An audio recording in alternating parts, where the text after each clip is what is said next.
আপনি আপনার নিকটস্থ আত্মীয় স্বজন, পরিবার পরিজন, আত্মীয় স্বজন, বন্ধু বান্ধব যারা আছে তাদেরকে এবার প্রকাশ্যে দাওয়াত দেন, সতর্ক করেন। নবীজি সবার কাছে একত্রে এক সময় এই কথা দাওয়াত কেমনে পৌঁছাবেন? এখন তো আধুনিক জামানা, স্মার্ট জামানা। কেউ যদি চায় তার খবরটা তার সকল বন্ধুরা জানবে, ফেসবুকের মধ্যে একটা স্ট্যাটাস লিখে দিলে তার খবর সব বন্ধুর কাছে পৌঁছা যায়। তৎকালীন জামানায় তো এই ব্যবস্থা ছিল না, এগুলোর কল্পনাই ছিল না। কিন্তু মক্কাবাসীর মধ্যে একটা বিষয় ছিল, বলে আবু কুবাইস পাহাড়, এই পাহাড়ের উপরে উঠে যদি কোনো ব্যক্তি, হোক সে ধনী হোক সে দরিদ্র, হোক সে পরিচিত বা অপরিচিত, হোক সে আরবি হোক সে অনারবি, যেই হোক না কেন, কোনো ব্যক্তি যদি আবু কুবাইস পাহাড়ে উঠে মক্কাবাসীর কাছে বিপদে পড়ে সাহায্য প্রার্থনা করত, ওই পাহাড়ের সম্মানের দিকে খেয়াল রেখে মক্কাবাসী ব্যক্তির দিকে না তাকিয়ে ওই ব্যক্তির সাহায্যার্থে তারা ছুটে চলে আসত। আবু কুবাইস পাহাড় মক্কাবাসীর কাছে এক তাৎপর্যপূর্ণ পাহাড় ছিল। নবীজিও ওই আবু কুবাইস পাহাড়ের উপরে উঠে গেলেন। আর এক বর্ণনায় আসছে সাফা পাহাড়ের উপরে নবীজি উঠলেন। যদিও শব্দের ভিন্নতা মনে হয়, কিন্তু দুটো এক। কারণ সাফা পাহাড়টাও আবু কুবাইস পাহাড়ের একটা অংশ, যেই পাহাড়ে অপরিচিত মানুষ উঠে যদি আরববাসীকে ডাক দেয় ছুটে চলে আসে। আর আল আমিন যখন সাফা পাহাড় বা আবু কুবাইস পাহাড়ে উঠে মক্কাবাসীকে ডাক দিল, এইবার দলে দলে ছুটে চলে এসেছে। বুড়া নাই বুড়া নাই, মা তার দুগ্ধপোষ্য শিশুকে নিয়ে পাহাড়ের পাদদেশে চলে এসেছে। চলো, আল আমিন আমাদেরকে ডেকেছে। এইবার সকলে চলে এসেছে। জিজ্ঞাসা করে, মুহাম্মদ, কেন তুমি আমাদেরকে এখানে জমা করেছো, একত্রিত করেছো? নবীজি আবার বলতেছে, আমি যদি তোমাদেরকে এই খবর দেই, এই পাহাড়ের পেছন দিকে পাদদেশে একদল সৈন্য অস্ত্র সহ তোমাদের উপরে আক্রমণ করার জন্য অপেক্ষা করতেছে, আকুনতুম মুসাদ্দিকিয়া, তোমরা কি আমার এই কথা বিশ্বাস করবা নাকি? নবীজি তাদেরকে প্রশ্ন করলেন। উপস্থিত সকলে সমস্বরে জবাব দিল, মুহাম্মদ, কেন তোমার কথা বিশ্বাস করব না? কারণ ইতিপূর্বে আমরা তোমাকে সর্বসময় সত্যবাদী পেয়েছি। গোটা 43 বছরে তুমি আমাদের সাথে একটা মিথ্যা কথা বলো নাই, আজকে মিথ্যা কথা বলবো? এটা তো হতেই পারে না। নবীজি প্রকাশ্যে দাওয়াত দেওয়া শুরু হয়ে গেল। ওই জাহেলিয়াতের সময় তখনও কিন্তু হজ হতো প্রতি বছর পৃথিবীর বিভিন্ন প্রান্ত থেকে। মানুষেরা পঙ্গপালের ন্যায় বাইতুল্লাহ জিয়ারতের জন্য, শুয়ে দেখার জন্য ছুটে আসতো। কাফেররা চিন্তা করে এই বছর তো হজে মানুষেরা আসবে, কিন্তু মানুষেরা যখন পৃথিবীর বিভিন্ন প্রান্ত থেকে আসবে, এই মানুষগুলোর কাছে যদি মুহাম্মদ গিয়ে তার নতুন ধর্মের দাওয়াত দেয়, তাহলে দেখা যাবে তার কথার প্রভাবে ওই মানুষগুলো তার দলে দলভুক্ত হয়ে যাবে। এরা পরামর্শ করতেছে কি করা যায়, কিভাবে এই মানুষদেরকে মুহাম্মাদের থেকে ঠেকানো যায়। তারা পরিকল্পনা করছে যে মক্কা প্রবেশের যতগুলো রাস্তা আছে, একেবারে রাস্তার মুখে তারা তাদের লোকজন দাঁড় করায় দিবে। এই লোকগুলো কি করবে? বলে যারাই আসবে তাদেরকে মুহাম্মাদের ব্যাপারে বলবে। কি বলবে? একদল দাঁড় করায় দিছে রাস্তার উত্তর মাথায়, একেবারে উত্তর দিক দিয়ে প্রবেশদ্বারে একদল দাঁড়ানো। ওই পথে যারাই আসে ওই মানুষগুলো তাদেরকে, আগন্তুক মানুষদেরকে ঘোষণা করে জানিয়ে দেয়, শোনো, আমাদের মক্কায় কিন্তু একজন লোক আছে, তার নাম হলো মুহাম্মদ। খবরদার লোকটা কিন্তু একজন পাগল, তার ধারের কাছেও কিন্তু তোমরা যাবা না। দক্ষিণ দিকের প্রবেশ দ্বারে আর একজন লোককে দাঁড় করে দিছে।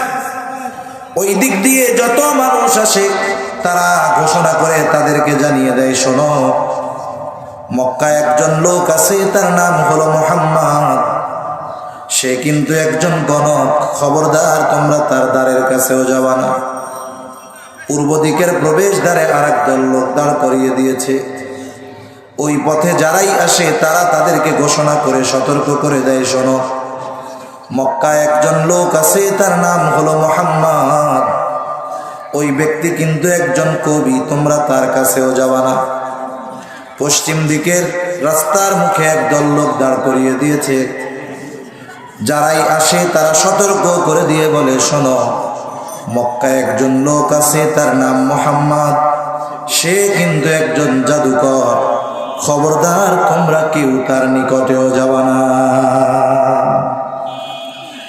এই চারটি শব্দ মানুষদেরকে নবীর থেকে দূরে রাখার জন্য তারা নবীর ব্যাপারে বলতো। প্রথম বিষয় হলো, পৃথিবীর বিভিন্ন প্রান্ত থেকে যারা বাইতুল্লাহ দর্শনের জন্য আসছিল, এরা কেউ জানতো না যে মক্কায় মুহাম্মদ নামে একজন লোক আছে। কিন্তু আল্লাহ তাআলার সিস্টেম কত সুন্দর। আল্লাহ তাআলা কাফেরদের মাধ্যমে, তার দুশমনদের মাধ্যমেই সারা পৃথিবী থেকে আগত মানুষের কর্ণকুহরে একটি শব্দ পৌঁছিয়ে দিলেন। সেই শব্দটা হলো মুহাম্মদ সাল্লাল্লাহু আলাইহি ওয়াসাল্লাম। মানুষের অভ্যাস হলো আল ইনসানু হারিসুন আলা মা মুনিআ, মানুষকে যা থেকে নিষিদ্ধ করা হয় ওইটার প্রতি সে আরো আকৃষ্ট হয় বেশি। দলে দলে সকলে মক্কায় যখন ঢুকেছে, সবার মুখে একটা শব্দ, মুহাম্মদ মুহাম্মদ মুহাম্মদ। কোথায় মুহাম্মদ? মুহাম্মদকে না দেখা পর্যন্ত তাদের অন্তর তৃপ্ত হয় না। কেউ চায় জাদু দেখতে, কেউ চায় কবিতা শুনতে, কেউ চায় পাগল দেখতে, কেউ চায় গণক দেখতে। খুঁজে খুঁজে বের করেছে মুহাম্মদ কোথায়। এখন বলেন তো, এরা তো নবীজির কাছে জাদু দেখার জন্য এসেছে, আমার আপনার নবী জাদুকর নাকি? জোরে বলেন, জাদুকর নাকি? আমার আপনার নবী কবি নাকি? আমার আপনার নবী গণক নাকি? আমার আপনার নবী পাগল নাকি? এগুলো আমার আপনার নবী কিছুই নয়। নবীর কাছে জাদুও নাই, কবিতাও নাই, নবীর কাছে হাত দেখানো যায় না, পাগলও নয়। বলে নবীর কাছে কি আছে? বলে নবীর কাছে আছে কোরআনুল কারীম। নবীর কাছে যেই আসতো নবী তাকে কোরআন শোনায়া দিতেন। ১৫০০ বছর আগে নবীজি সাল্লাল্লাহু আলাইহি ওয়াসাল্লামের কাছে আল্লাহ কোরআন নাজিল করেছেন। ১৫০০ বছর পর এই শীত মৌসুমে বিশেষ করে বিভিন্ন সংগঠন বা মাদ্রাসার উদ্যোগে অনেক কেরাত মাহফিল হয়। পৃথিবীর বিভিন্ন দেশের কারি সাহেবেরা এখন বাংলাদেশে অবস্থান করতেছে। বিভিন্ন জায়গায় কেরাত সম্মেলন হচ্ছে। আপনাদের খুলনাতেও তো হয় কি হয় না? এই কেরাত সম্মেলনে আন্তর্জাতিক কারি সাহেবদের সুললিত কণ্ঠে পবিত্র কোরআনের তিলাওয়াত শোনার জন্য আলেম যেমন যায়, গায়রে আলেমও যায়, মূর্খও যায়, আরে অনেক অমুসলিমও যায়, পাশে দাঁড়ায় তিলাওয়াত শুনে। যারা শুনতে যায় অধিকাংশ কোরআন বুঝে না। এরপরেও বলেন তো, কারির সুললিত কণ্ঠে তিলাওয়াত শুনে ভালো লাগে কি লাগে না? লাগে। আবার অনেকে এসে অভিযোগ দেয় যে হুজুর দেখেন, কারি সাহেব আছে কোরআন পড়ানোর জন্য, কিন্তু মুখের মধ্যে দাড়ি নাই। মুখের মধ্যে কি নাই? দাড়ি নাই। এইটা বলার পরে আবার কি বলে? দাড়ি নাই হুজুর, কিন্তু কোরআনের টান যে দেয় মনে হয় কলিজাটা ছিঁড়া নিয়ে যাইতেছে। বলে না এরকম?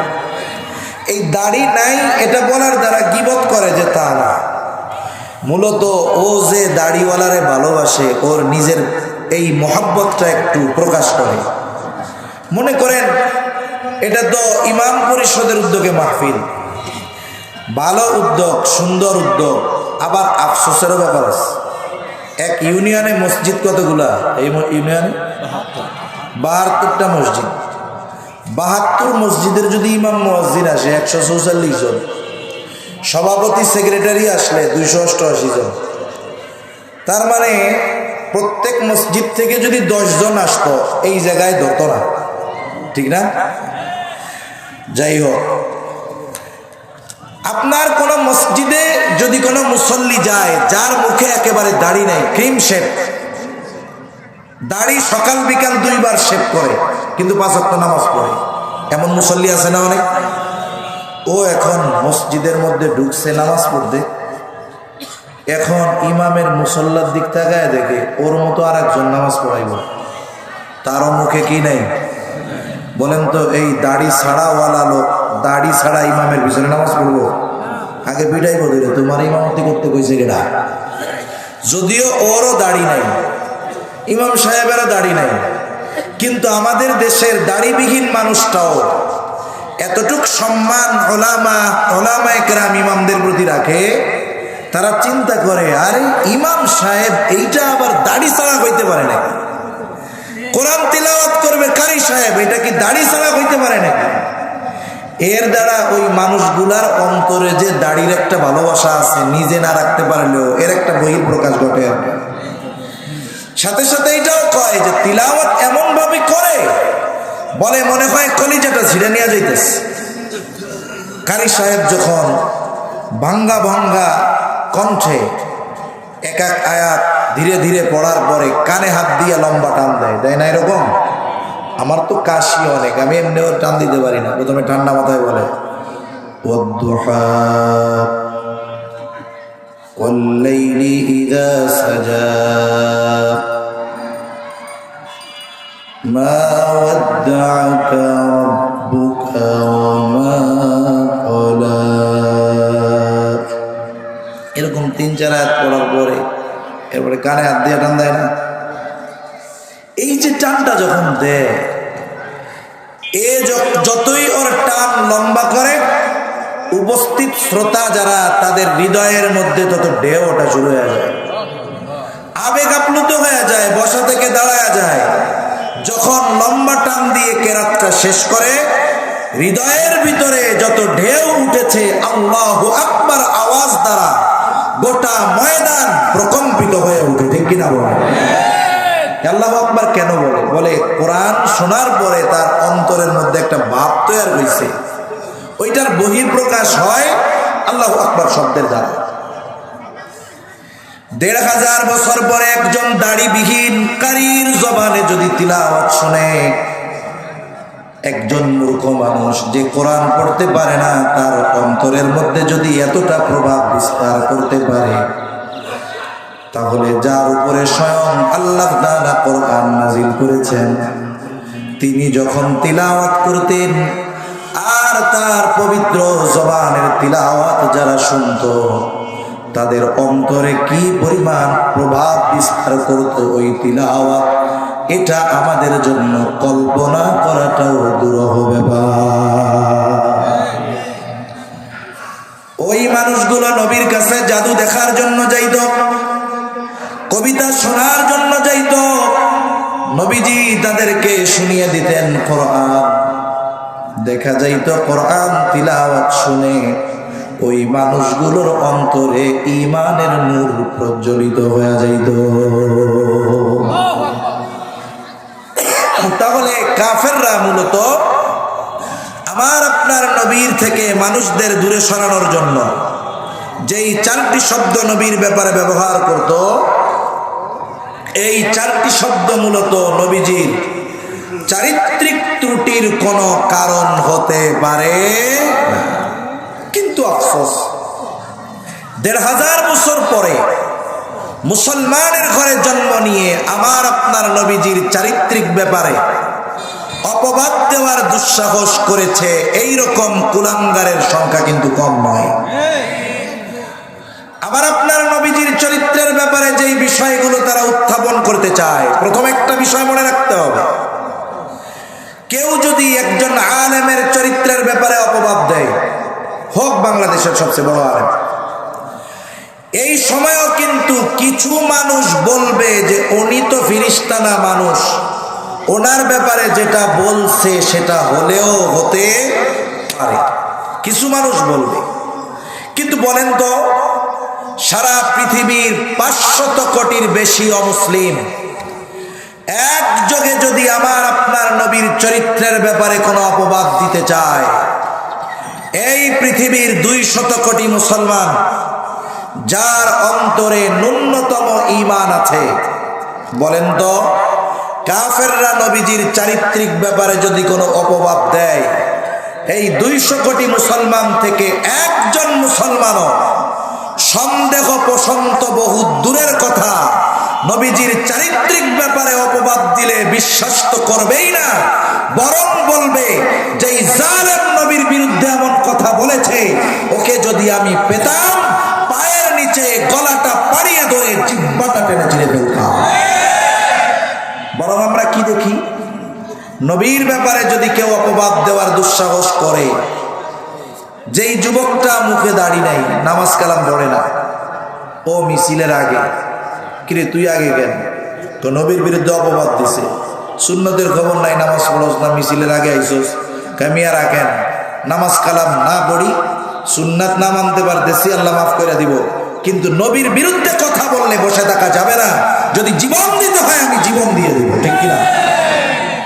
এজন্য নবীর চরিত্রের ব্যাপারে অপবাদ দিয়ে নবীর উম্মতের অন্তরে নবীর ভালোবাসা কমানো যায় না, বরং ঈমান আরো বাড়ে, নবীর প্রতি ভালোবাসা আরো বাড়ে।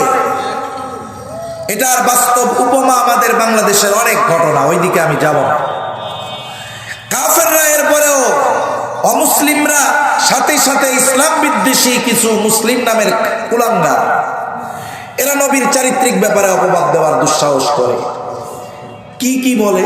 এক নাম্বার যেই কথা বলে 25 বছর বয়সের যুবক, সে বিবাহ করছে 40 বছরের একজন নারীকে, যার আগে আবার 2 জায়গায় বিবাহ হয়েছে, 2 জন স্বামী মারা গেছে, সন্তান হয়েছে, বলে এইটা বিয়া করছে সম্পদের লোভে। জবান খুলে বলেন নাউজুবিল্লাহ। ইতিহাস থেকে সংক্ষিপ্ত সারে আপনাদের শোনাই। মূলত বিবাহের প্রস্তাব আসছে খাদিজাতুল কুবরার পক্ষ থেকে।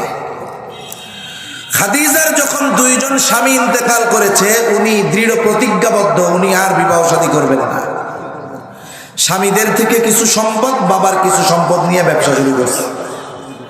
উনি একজন বুদ্ধিমতী বিদুষী নারী ছিলেন। অল্প দিনে উনি ব্যবসায় খ্যাতি অর্জন করেছেন। এমনকি ওনার জাহেলিয়াতের সময় ওনার উপাধি ছিল তহেরা। ওনার এই চারিত্রিক সৌন্দর্যে মুগ্ধ হয়ে অনেক রাজা বাদশাহ, সম্পদওয়ালা মানুষ বিবাহের প্রস্তাব দিছে ওনাকে। উনি বলছেন আর বিবাহ শাদী করবো না, এভাবে জীবনটা কাটায় দেব। ওনার বয়স তখন 37 বছর, নবীজির বয়স 22 বছর। খাদিজাতুল কুবরা ইতিমধ্যে আরবের প্রসিদ্ধ একজন ব্যবসায়ী। উনি ওনার ব্যবসার ইতিহাসের সবচাইতে বড় কাফেলা প্রেরণ করবেন সিরিয়াতে, যেই সিরিয়া গত রাত্রে স্বৈর শাসক ওই যে ছিল, কি জানি নাম এটা, আসাদ, এতেও নাকি একই রকম ভাবে বলাইছে। যাই হোক, আল্লাহ তাআলা মুজাহিদদের বিজয় দান করেছেন।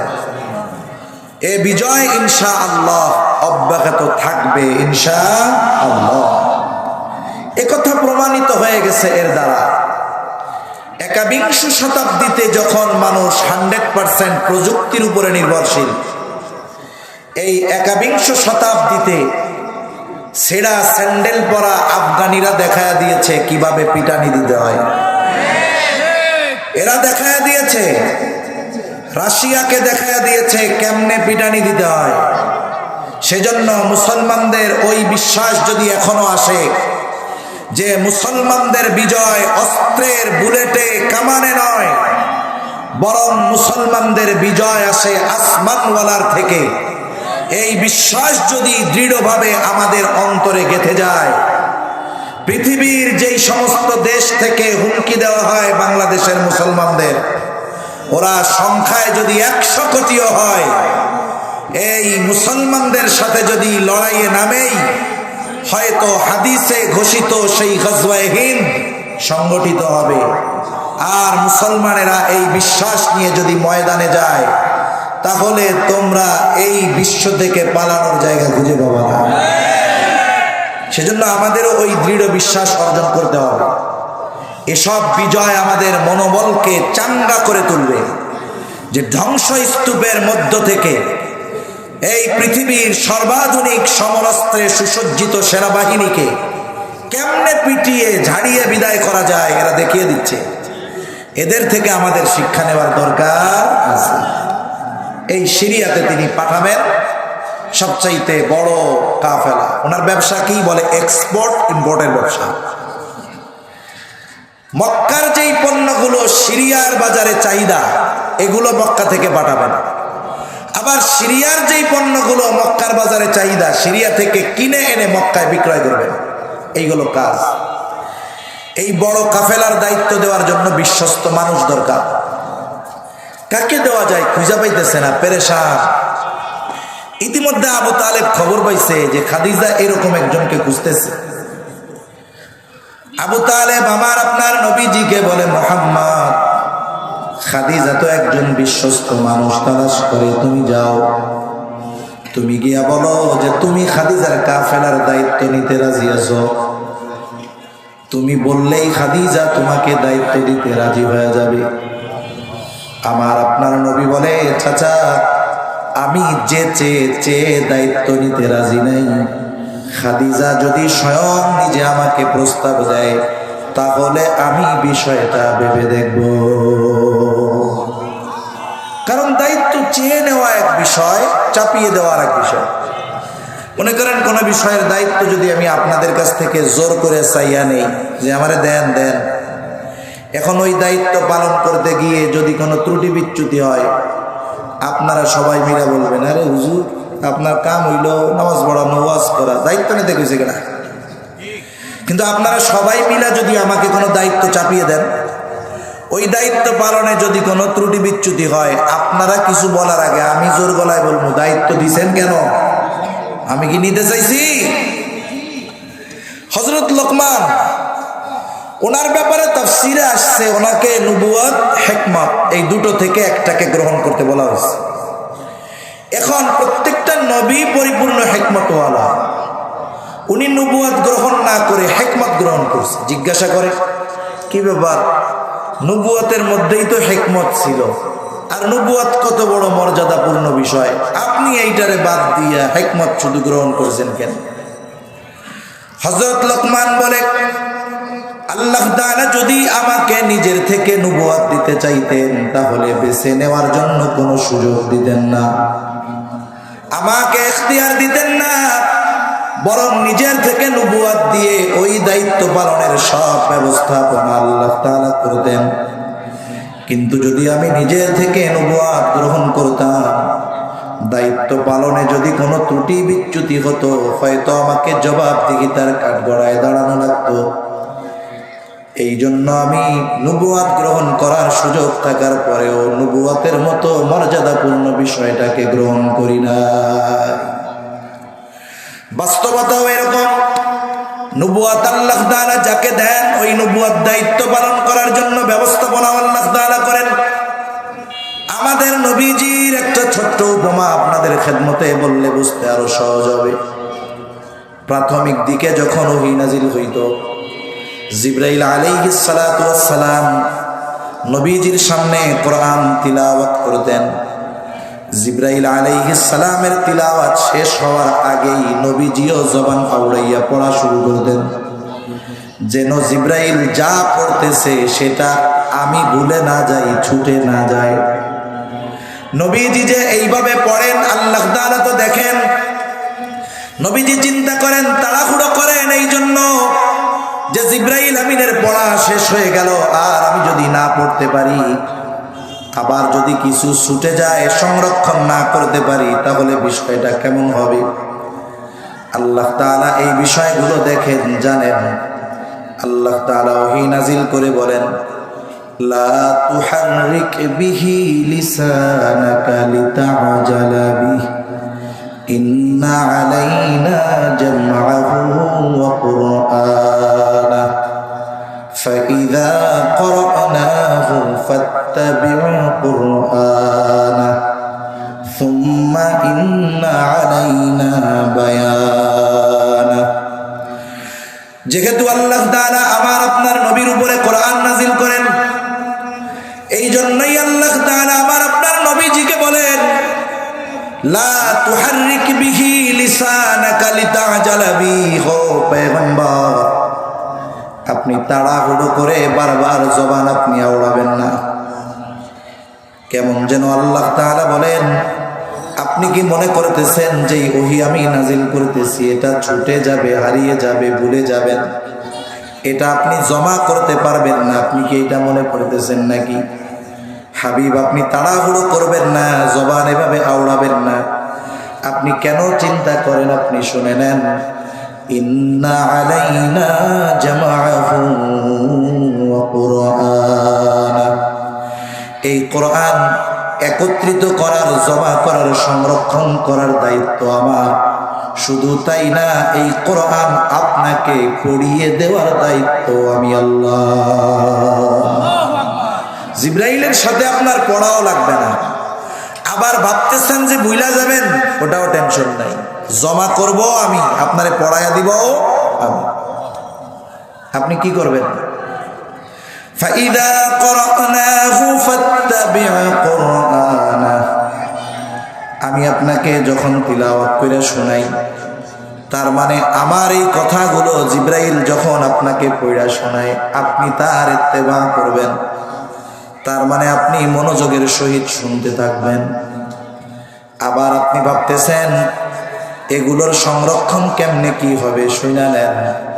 আপনি তো শুনবেন, এর ব্যাখ্যা বিশ্লেষণ নিয়েও আপনি চিন্তা করেন না। সুম্মা ইন্না আলাইনা বায়ানা।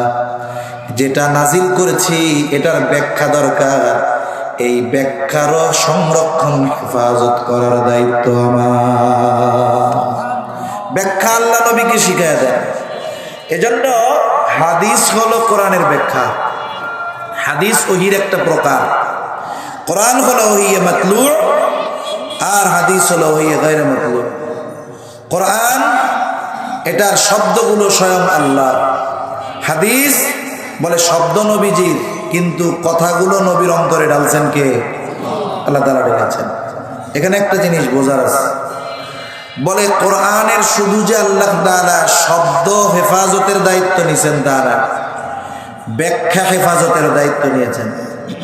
এজন্য ১৫০০ বছর পরে কেউ যদি নিজস্ব মন গড়া ব্যাখ্যা করে, যেই ব্যাখ্যা হাদিসের বিরুদ্ধে যায়, সাহাবায়ে কেরামের বিরুদ্ধে যায়, তাবেঈন, তাবেঈন, সালফে সালেহিনদের বিরুদ্ধে যায়, নিজস্ব মন গড়া, নিজেকে পণ্ডিত মনে করে যখন নিজস্ব মতবাদকে কোরআনের ব্যাখ্যা বলে চালিয়ে দেয়, ওই কথা যতই চটকদার লাগুক না কেন, এই উম্মতের মুহাক্কিক উলামায়ে কেরাম ওই অপব্যাখ্যাকারীর বিরুদ্ধে আওয়াজ তুলে, ঠিক কিনা বলেন? এজন্য ১৫০০ বছর পার হয়ে গেছে, এখনো কোরআনের অর্থ, ব্যাখ্যা, কোনো কিছুর পরিবর্তন কেউ করতে পারে নাই। কথা কইতেছি, একটা গেল আর একদিকে। তাহলে নবীজি বলতেছেন যে আমি দায়িত্ব চেয়ে নিব না, যদি দায়িত্ব আমাকে বলে আমি ভেবে দেখব। আবু তালেব চলে গেছে, গিয়া বলে, খাদিজা আপনি নাকি একজন বিশ্বস্ত মানুষ খুঁজতেছিলেন, আমার ভাতিজা মুহাম্মদ যদি হয় কেমন হয়? খাদিজা বলে, এর চাইতে উত্তম আর কোনো কিছুই হতে পারে না। আবু তালেব বলে, তবে একটা শর্ত খাদিজা, আপনি যদি নিজে মুহাম্মদকে প্রস্তাব দেন, হয়তো সে আপনার প্রস্তাব গ্রহণ করতে পারে, রাজি হতে পারে। খাদিজা কি বলে? বলে, আবু তালেব মুহাম্মদ ব্যতীত আপনি যদি অন্য কারো ব্যাপারে এই কথা বলতেন, কশ্চিনকালেও আমি আপনার এই কথা মেনে নিতাম না। যে আপনি মুহাম্মদকে প্রস্তাব দিতে বলছেন, আমার কোনো অসুবিধা নেই, কিন্তু সে ব্যতীত অন্য কারো কথা যদি বলতেন যে তারে প্রস্তাব দেন, জীবনেও দিতাম না। এবার খাদিজা গিয়া আমার আপনার নবীজিকে বলছে, নবীজি এবার দায়িত্ব নিছেন। নবীজি সফল এক ব্যবসায়িক সফর শেষ করেছেন। এই সফরে খেদমতের জন্য দেওয়া হয়েছিল খাদিজার এক গোলাম, তার নাম ছিল মায়সারা। তাকে বলা হইতো খাদিজার চোখ, এত বিশ্বস্ত ছিল খাদিজার। কারগুজারি শুনাইতেছে, ঘটনা, সফরের ঘটনা, সব ঘটনা শুনাইছে। নবীজির ব্যাপারে স্পেশাল কয়েকটা কথা বলছে। বলে, খাদিজা, যখন আমরা দুপুর বেলায় পথ চলি, গোটা আকাশের কোথাও কোনো মেঘ নাই, মেঘ নাই তো ছায়া নাই, কিন্তু দেখি মুহাম্মদ যে জায়গায় চলে ওই সময় একখণ্ড মেঘ সূর্যকে আড়াল করে রেখে মুহাম্মদকে ছায়া প্রদান করতে থাকে। সুবহানাল্লাহ। বলে, আরেকদিন দেখলাম মুহাম্মদ এক গাছের ছায়ায় বিশ্রাম নিচ্ছে, শুয়ে আছে। স্বাভাবিকভাবে সূর্য সরে যাওয়ার সাথে সাথে গাছের ছায়া সরে যাবে, এটা স্বাভাবিক, কিন্তু সূর্য সরে গেল, আমি দেখি ছায়া এখনো জায়গায়। কি ব্যাপার? কাছে গিয়া দেখলাম সূর্য সরে গেছে ঠিক, কিন্তু গাছটা নিজের থেকে ঝুঁকে বাঁকা হয়ে মুহাম্মদকে ছায়া প্রদান করতেছে। আর এক জায়গায় মুহাম্মদ বিশ্রাম নিচ্ছে। আমার সাথে একজন পাদ্রীর সাক্ষাৎ হলো। পাদ্রী আমাকে মুহাম্মদের ব্যাপারে জিজ্ঞাসা করলো, সব কিছু খুলে বললাম। এইবার ওই পাদ্রী বলে, এই যুবক ভবিষ্যতের নবী হবে। খাদিজার কাছে যখন এই কথা বলছে মায়সারা, হয়তো আপনাদের জানা আছে, হেরা গুহায় যখন কোরআন নাজিল হলো, নবীজি প্রচন্ড ভয় পেয়ে বাসায় ফিরে আসলেন। প্রচন্ড জ্বর, কাঁপুনি। নবীজি কম্বল পেঁচায় দিলেন, নবীজিকে শোয়া দিলেন। এরপরে খাদিজা তার এক ভাই আরাকা বিন নওফেলের কাছে নবীজিকে নিয়ে গেলেন। এত নবুয়তির পরের কথা মায়সারা আয়েশা যখন বলছে খাদিজাকে, ও খাদিজা, ওই পাত্রী তো মুহাম্মাদের ব্যাপারে বলেছে, হয়তো ভবিষ্যতে সে নবী হবে।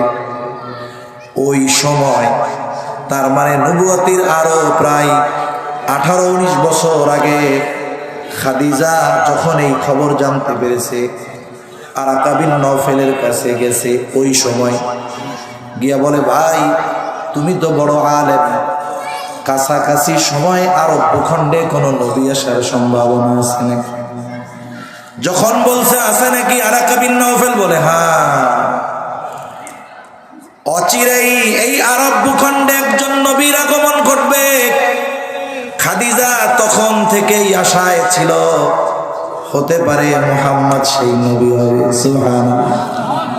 এখন তো মুহাম্মাদের প্রতি আকৃষ্ট হয়ে গেছে। বান্ধবীদের মজলিসে খালি মুহাম্মাদের প্রশংসা করে। বান্ধবীরা বলা শুরু করছে, খাদিজা, তুমি নাকি বিবাহ শাদী করবা না, এখন খালি মুহাম্মাদের কথা বলো কেন? তোমার কি মুহাম্মদ পছন্দ হয় নাকি? এখানে একটা কথা বলা দরকার। আমরা তো ওই সময়টাকে জাহেলিয়াতের সময় বলি, আর আমাদের এই সময়টাকে সভ্যতার যুগ বলি। কসম করলে কসম ভঙ্গ হবে না। ওই জাহেলিয়াতের সময় কিছু বিষয় আছে, ওই বিষয়গুলোকে আমরা এতটা খারাপ দৃষ্টিতে দেখি যে আমাদের এই চিন্তাধারা ওই জাহেলিয়াতের সময়টাকেও হার মানায়।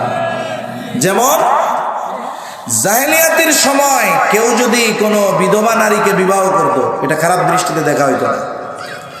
আপনাদের এলাকার একজন বুজুর্গ মা বাবা, তার একটা বুজুর্গ ছেলে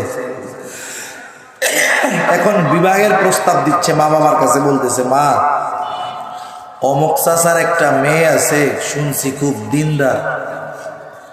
তা ভালো, কিন্তু একটা সমস্যা। মা, কি সমস্যা?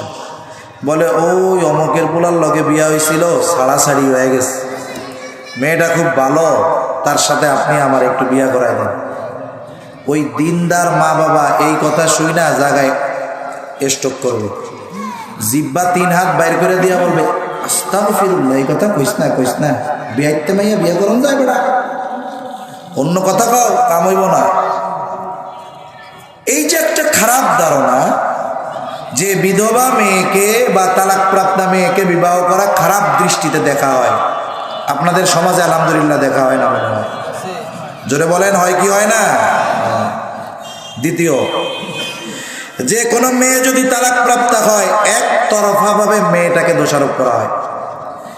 এই সমাজের বহু দিনদার বাপ দেখছি, সবাই না, বহু দিনদার বাবা দেখেছি, মেয়ে বিবাহ দেওয়ার সময় দিনদার বোলা খোঁজে না, মালদার বোলা খোঁজে। যদি কয় চাচা আপনি এত দিনদার, মেয়ে আপনার মেয়েটাও দিনদার, আপনিও দিনদার, ওই মালদার ঘরে বিয়া দিবেন, ও তো বদ দিন, টাকা পয়সা আছে তো তাবলিকে কইয়া পাঠায় দিমুনে ঠিক হয়ে যাবে। এখন এই দিনদার মেয়েটাকে মালদার স্বামীর ঘরে পাঠায় দিলেন, দেখা গেল ওইখানে পর্দার বালাই নেই, ওই ছেলেটা পরনারীতে আসক্ত, মাদকাসক্ত। এখন বলেন তো, দিনদার একটা মেয়ে ওই সমাজে বা ওই ঘরে শান্তি তো বহুদূর, ওটা তো তার কাছে দুনিয়ার ছোটখাটো একটা জান্নাত মনে হবে, ঠিক কিনা বলেন? এখন মনে করেন মেয়ে থাকতে পারে নাই, বিবাহ বিচ্ছেদ হয়ে গেছে, বলেন তো দোষ কার?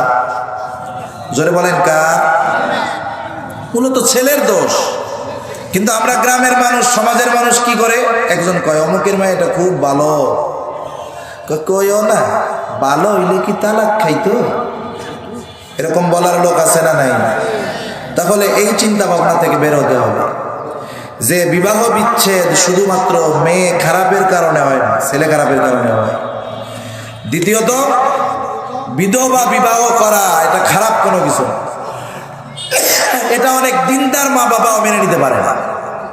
আবার দেখেন, নবীর বয়স 25, খাদিজার বয়স 45, 40।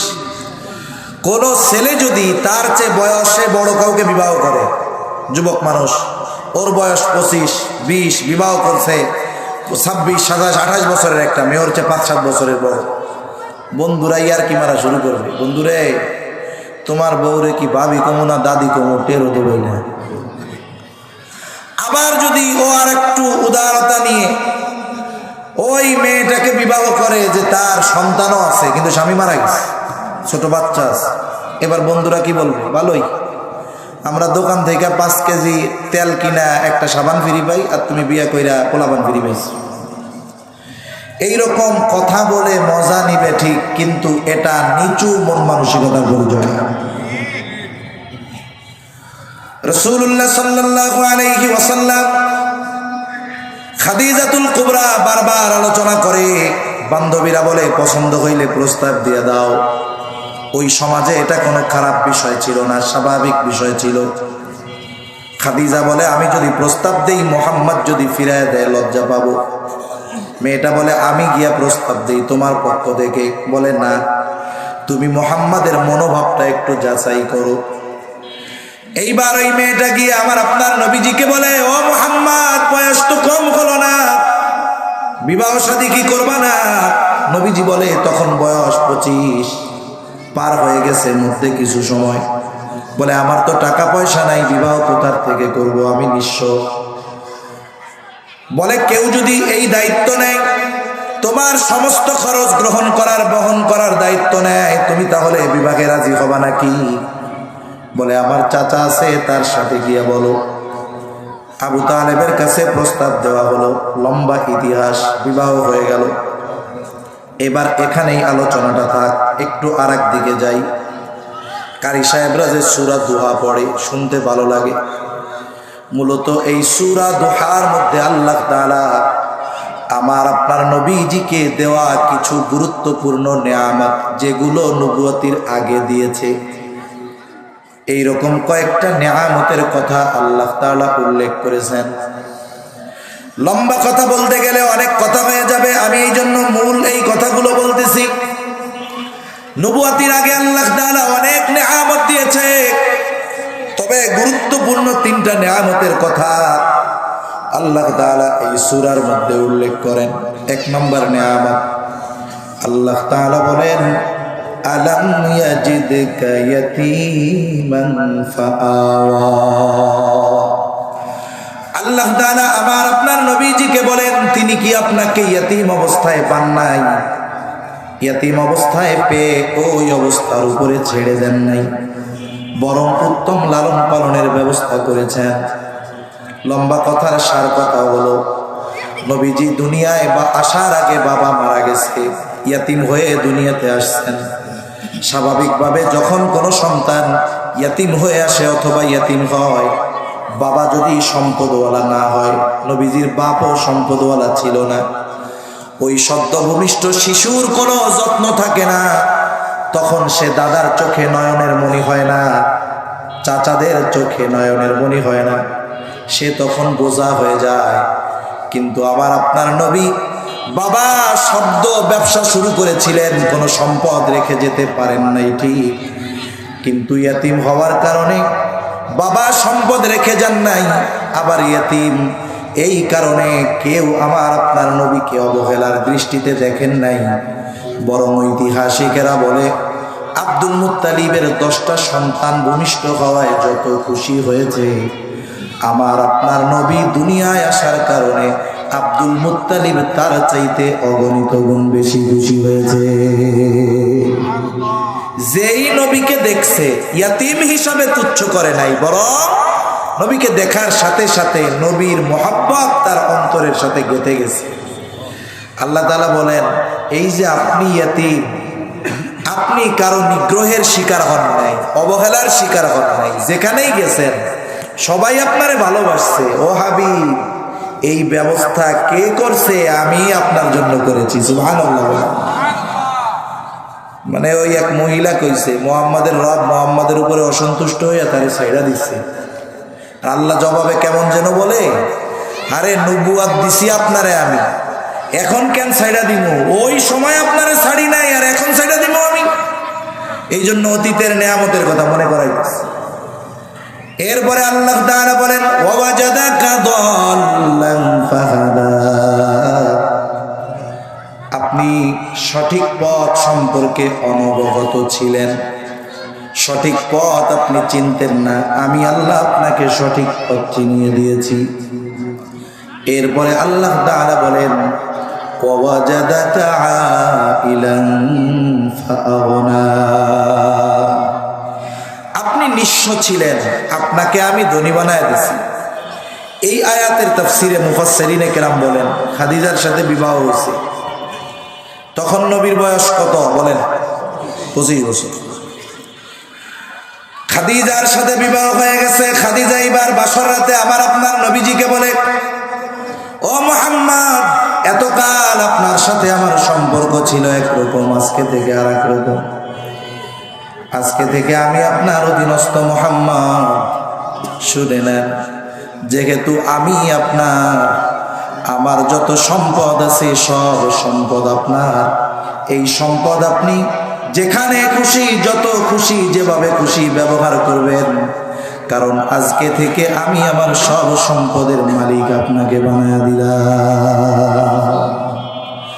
তাহলে বোঝা গেল আল্লাহ তাআলা নবীকে মনে করায়া দিচ্ছে, আপনি কইছিলেন নিঃস্ব, বিয়া করবো কেমনে, টাকা পয়সা নাই, আর আমি আল্লাহ এমন সিস্টেম কইরা রাখছি, বিবাহ দেওয়ার মাধ্যমে আপনারে আমি আরবের সেরা ধনী বানায় দিয়েছি। সুবহানাল্লাহ।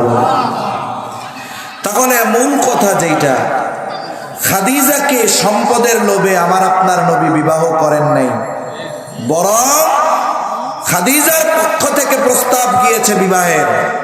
এজন্য যারা বলে সম্পদের লোভে নবী খাদিজাকে বিবাহ করেছেন, তারা সর্বোচ্চ মিথ্যাবাদী। ঠিক কিনা বলে?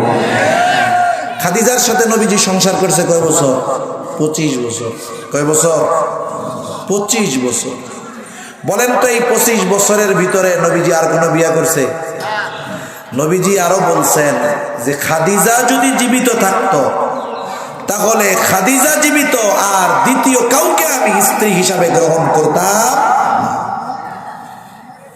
এখন যারা বলে নবীজি যৌবনের তাড়নায় বিয়া করছে, নাউজুবিল্লাহ, বয়স তো 50। খাদিজা যখন মারা গেছে, নবীজি খাদিজার ইন্তেকালের পরে যতগুলো বিবাহ করেছে এর মধ্যে একজন কুমারী, তাও তাকে বিবাহ করছে পরপর 3 বার স্বপ্নে দেখছে নবীজি বিবাহের বিষয়। আর আমার আপনার স্বপ্ন আর নবীদের স্বপ্ন এক না। নবীদের স্বপ্ন ওহি। ইব্রাহিম নবী স্বপ্নে দেখছে পোলারে জবাই করতেছে। পোলারে আইসা বলছে, ইন্নী রাআইতু ফিল মানামি আন্নী আযবাহুকা ফানজুর মাযা তারা।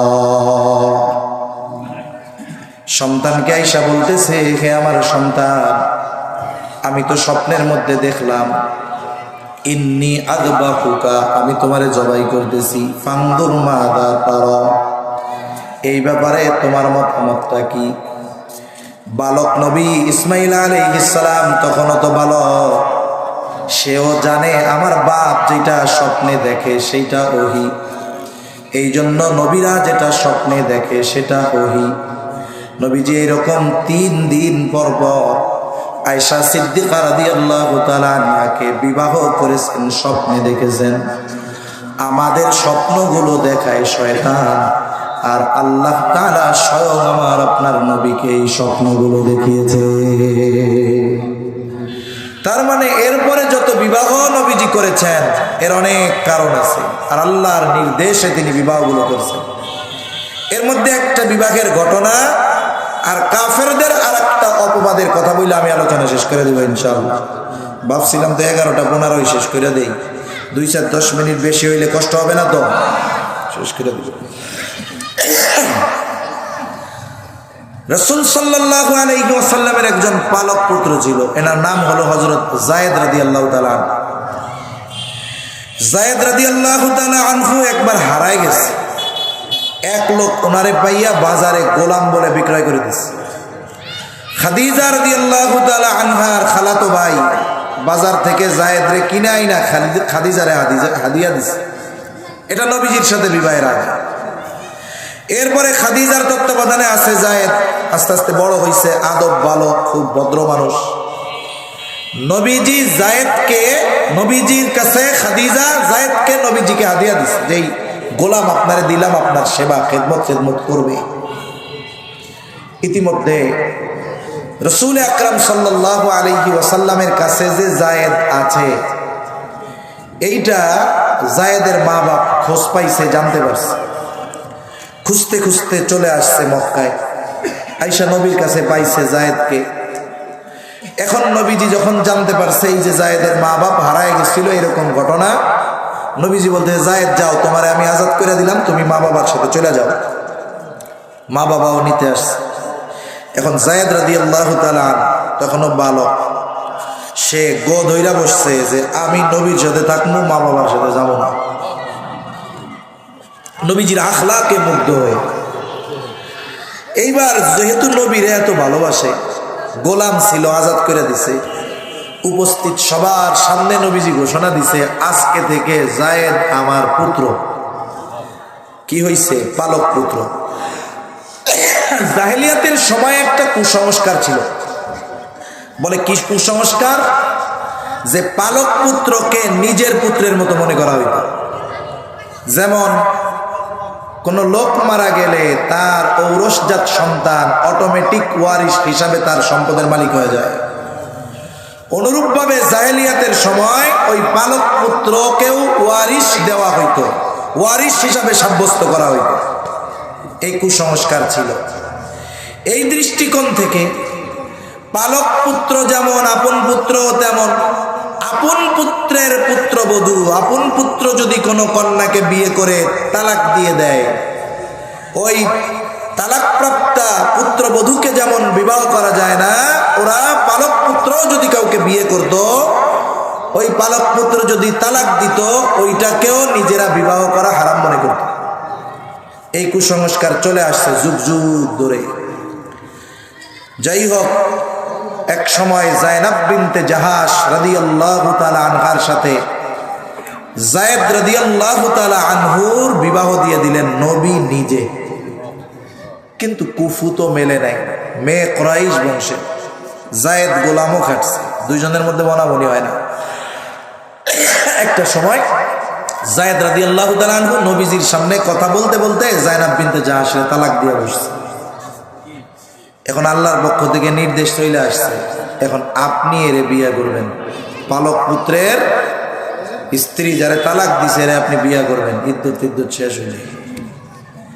জাহেলিয়াতের সময়ে এই কুসংস্কার চলে আসছে যুগের পর যুগ, একেবারে প্রবল স্রোতের বিরুদ্ধে গিয়ে এই কাজ করতে হবে নবীর। আবার কিছু কিছু সময় আছে বলার চাইতে করার মাধ্যমে এটার প্রভাব মানুষের মধ্যে বেশি পড়ে।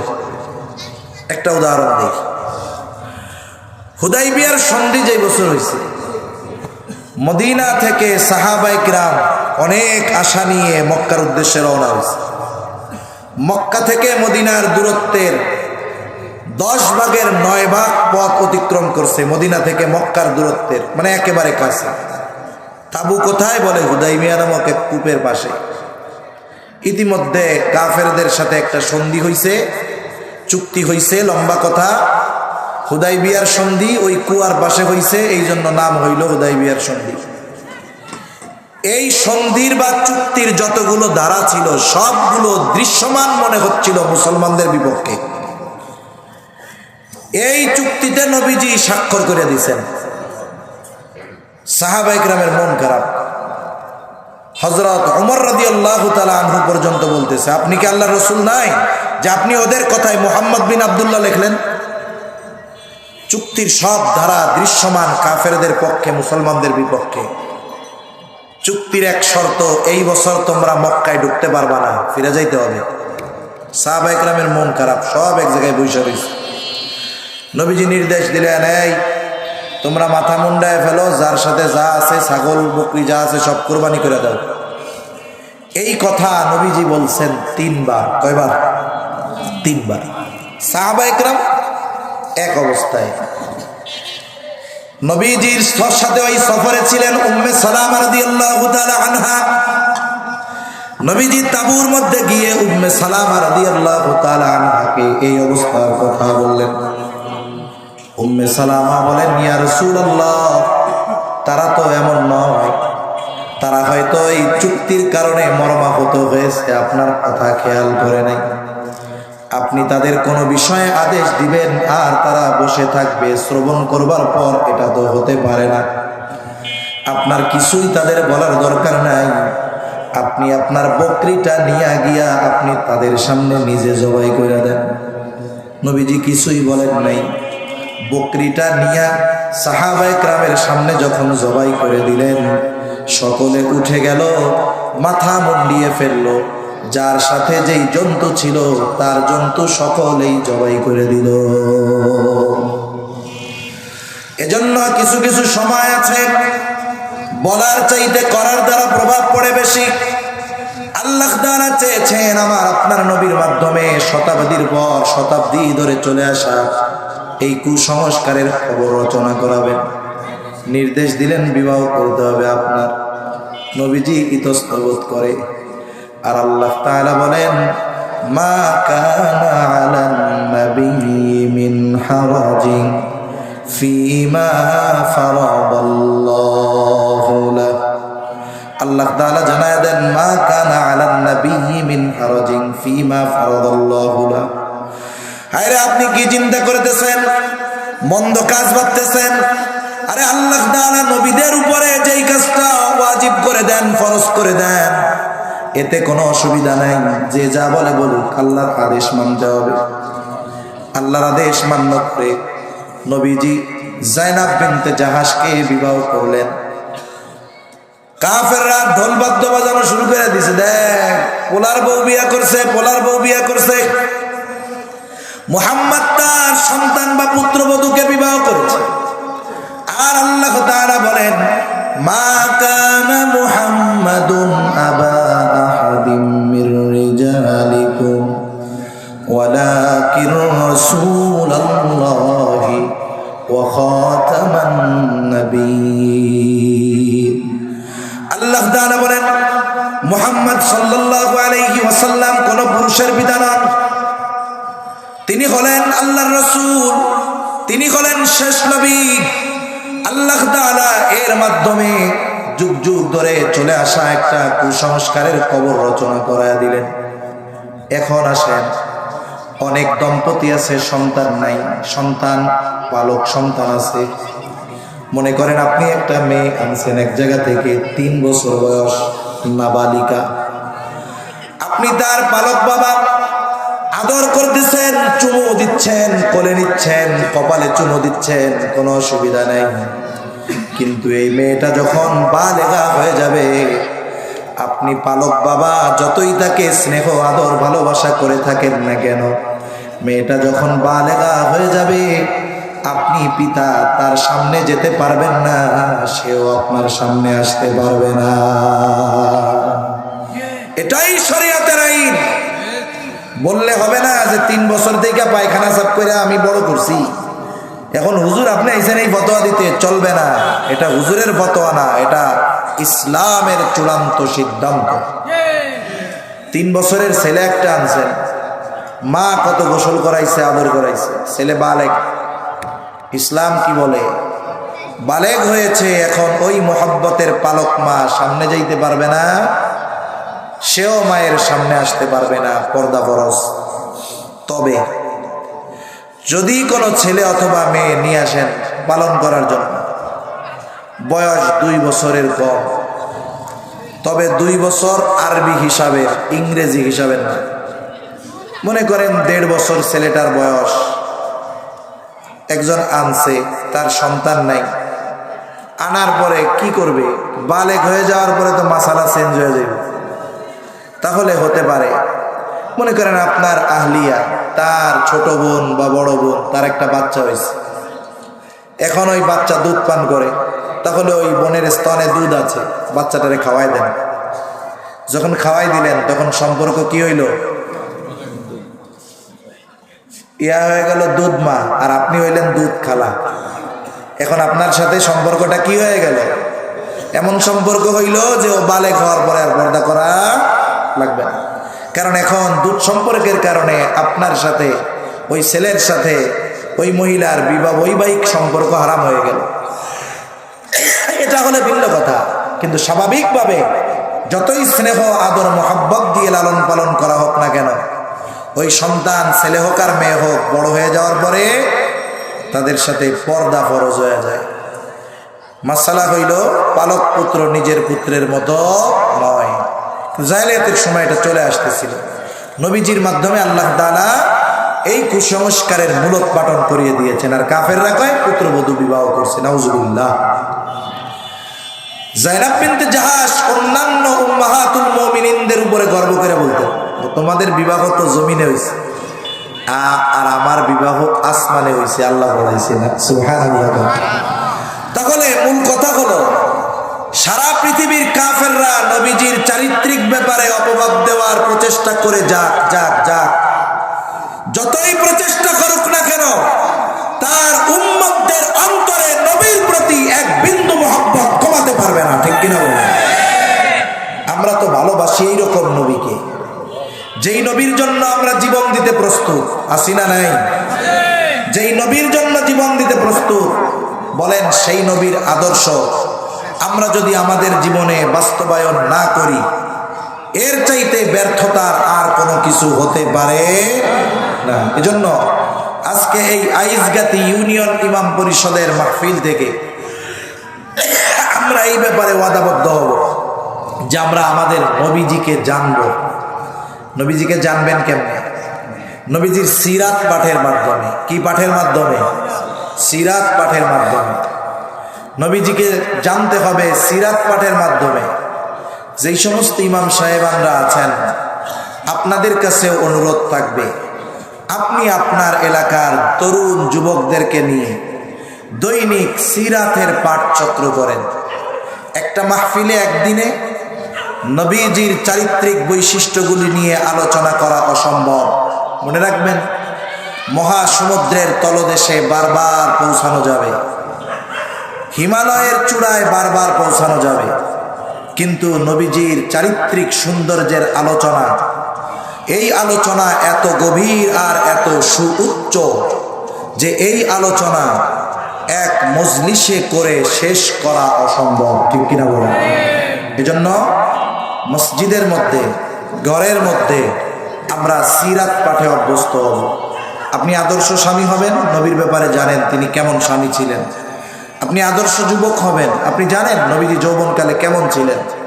আপনি এলাকার একজন নেতা, বিচার আচার করতে হয়, আপনি জানেন নবীজি বিচারক হিসাবে কেমন ছিলেন, পড়েন। এজন্য জীবনের একটা অংশ বানাতে হবে সিরাত অধ্যয়ন। তাহলে কি হবে? আপনি যেই জ্ঞান অর্জন করবেন ওই জ্ঞান আমার আপনার ভেতরে আস্তে আস্তে আস্তে আস্তে অ্যান্টিবায়োটিকের মতো কাজ করবে। এক সময় কি হবে? নবীজিকে পড়তে পড়তে, জানতে জানতে, হয়তো আমি আপনি আমার আপনার অজান্তে এক সময় নবীজির এই সুন্দর চরিত্রের কিছু অংশের ধারক বাহক হয়ে যেতে পারবো। আল্লাহ তৌফিক দান করেন। এজন্য আল্লাহ তাআলা বলেন, লাকাদ কানা লাকুম ফি রাসূলিল্লাহি উসওয়াতুন হাসানাহ, তোমাদের জন্য রাসূলের জীবন আদর্শের মধ্যে রয়েছে উত্তম আদর্শ। আসলে এটা সবাই জানে। নরেন্দ্র মোদীও অনেক সময় বিবৃতি দেয় যে এই অশান্ত পৃথিবীতে শান্তি ফিরিয়ে আনতে মুহাম্মাদুর রাসূলুল্লাহ আদর্শ ছাড়া সম্ভব নয়। এই বিবৃতি সেও দেয়, কিন্তু সে কি মানে? মুসলমানরাও জানে, কিন্তু সবাই কি মানে? তবে মানে কারা? আল্লাহ বলেন, লিমান কানা ইয়ারজুল্লাহা ওয়াল ইয়াউমাল আখিরা ওয়া যাকারাল্লাহা কাসীরা, যারা আল্লাহর ব্যাপারে, আখিরাতের ব্যাপারে আশা রাখে, আল্লাহর কথা বেশি বেশি স্মরণ করে, আসলেই এরা নবীজির আদর্শকে নিজের জীবনের সাথে মিলিয়ে নেয়। আর মনে রাখতে হবে, যে কোনো লাইনে সফল হওয়ার জন্য একজন সফল ব্যক্তির অনুসরণ করতে হয়। এটা রাজনৈতিক ময়দানে হোক, খেলাধুলার ময়দানে হোক, চুরির ময়দানে হোক, ডাকাতির ময়দানে হোক, একজনের ধরা লাগে না? ধরা লাগে তো, তাকে অনুসরণ করা লাগে। কিন্তু যাকে আপনি আমি অনুসরণ করব ভালো লাইনে, ওই লাইনেও উনি পরিপূর্ণ কামালিয়াত অর্জন করতে পারেন নাই, ওনার ত্রুটি বিচ্যুতি আছে। কিন্তু আমার আপনার নবী উত্তম চরিত্র অর্জনে যদি তার অনুসরণ করি, পথ বিচ্যুত হওয়ার কোনো সম্ভাবনা নাই। কেন নাই? বলে আমার আপনার নবীর আগে যত নবী আসছে সবাই উত্তম চরিত্রওয়ালা, কোনো সন্দেহ নাই। কিন্তু আমার আপনার নবী কেমন চরিত্রওয়ালা? নবীজি বলেন, ইন্নামা বুইসতু লিউতাম্মিমা মাকারিমাল আখলাক, আমাকে উত্তম চরিত্রে পরিপূর্ণতা প্রদানার্থে প্রেরণ করা হয়েছে। তার মানে আমার আপনার নবীর আগে যত নবী সব উত্তম চরিত্রওয়ালা, আর আমার আপনার নবী হলেন উত্তম চরিত্র পরিপূর্ণতা দান করেওয়ালা। এখন সেই নবীর চারিত্রিক অনুসরণ যদি আমরা করি, তাহলে আমাদের চরিত্র সুন্দর হবে। ইংরেজিতেও একটা কথা আছে, money is lost, nothing is lost, health is lost, something is lost, but character is lost, everything is lost. এজন্য চরিত্র যদি ধ্বংস হয়ে যায়, নষ্ট হয়ে যায়, সব কিছু শেষ। আর এই উত্তম চরিত্র, এটা যদি আমাদের থাকে, তাহলে এটা দুনিয়ায়ও যেমন কাজে লাগে, আখিরাতেও কাজে লাগে। আবু হুরায়রার হাদিস রাদিয়াল্লাহু তাআলা আনহু, নবীজিকে জিজ্ঞাসা করা হয়েছে, মিজানে সবচাইতে ওজন হবে কোন আমল? নবীজি বলেন নাই ঠান্ডা পানি দিয়া ওযু কইরা তাহাজ্জুদ যা পড়ছে, ফজর পড়ছে, ওইটা ওজন বেশি হবে, এটা বলেন নাই। নবীজি বলেছেন মিজানে সবচাইতে ওজন হবে উত্তম চরিত্র। এজন্য আমরা যদি এটা চাই যে আমাদের উপরে পুনরায় কোনো চরিত্রহীন শাসক না চাপুক, আমাদেরও উত্তম চরিত্রওয়ালা হওয়া দরকার। আল্লাহ তাআলা আমাদের সকলকে নববী চরিত্রে চরিত্রবান হওয়ার তৌফিক দান করেন, বলি আমিন। ওয়া আখিরু দাওয়ানা আলহামদুলিল্লাহি রাব্বিল আলামিন। আসসালামু আলাইকুম ওয়া রাহমাতুল্লাহি ওয়া বারাকাতুহু।